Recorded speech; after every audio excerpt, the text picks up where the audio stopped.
Hello everyone. This is Suzanne Nicole, excuse me, with your weekly dose of police science snippets, number 159 now. So I've been doing this for 159 weeks, and by this I mean going through a lot of research articles in the fields of police science, investigative psychology, forensic psychology, law enforcement, military research, intelligence, everything that's related to criminology, evidence-based policing, all that stuff, to find bits of information that have been discovered, have been proven to potentially be effective or a good lead for you to follow, but something that is applicable and practical, something you can put into practice straight away or think about how you can apply it to your own work.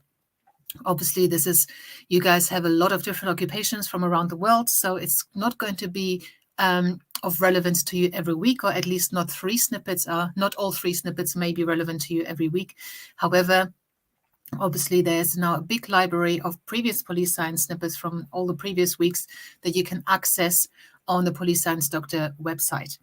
To do that, just Google police science, go to the website and enter your details into the form that pops up, and then you're part of the email list, and you will get these snippets emailed to you every Tuesday into your inbox with the link to the original research.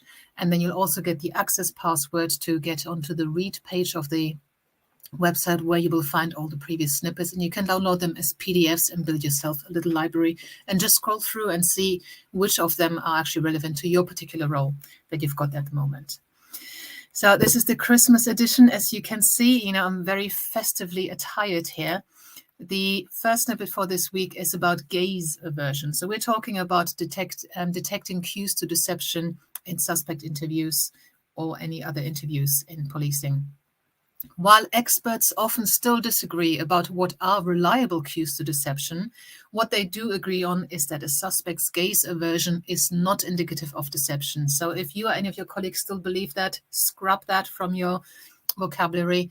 It does not prove anything. Somebody averts their gaze, it means nothing. Okay, it can it can be culturally dependent, it can be, whatever, but it is not indicative or not reliably indicative as a cue for deception.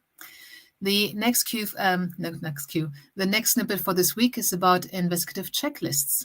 Officers provided with a checklist were more likely than officers not provided with this list to locate additional items in a virtual investigation. So a piece of research was done, a virtual investigative setting. Half the officers were given a checklist of things they should be doing as part of this routine investigation. The other half were not.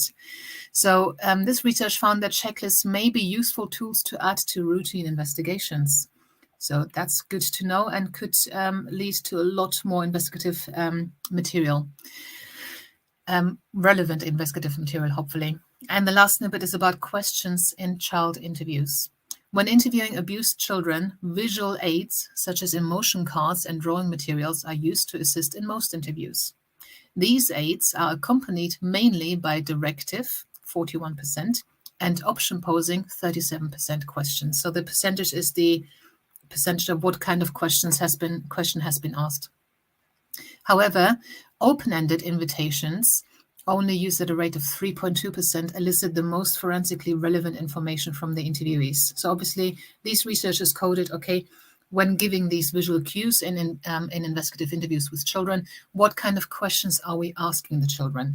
And then they found out, okay, the most ones that are asked are actually directive. That's 41%. And only 3.2 of those questions were open-ended invitations, but actually those question types elicited the most investigatively relevant information from the children. So these were the snippets for this week.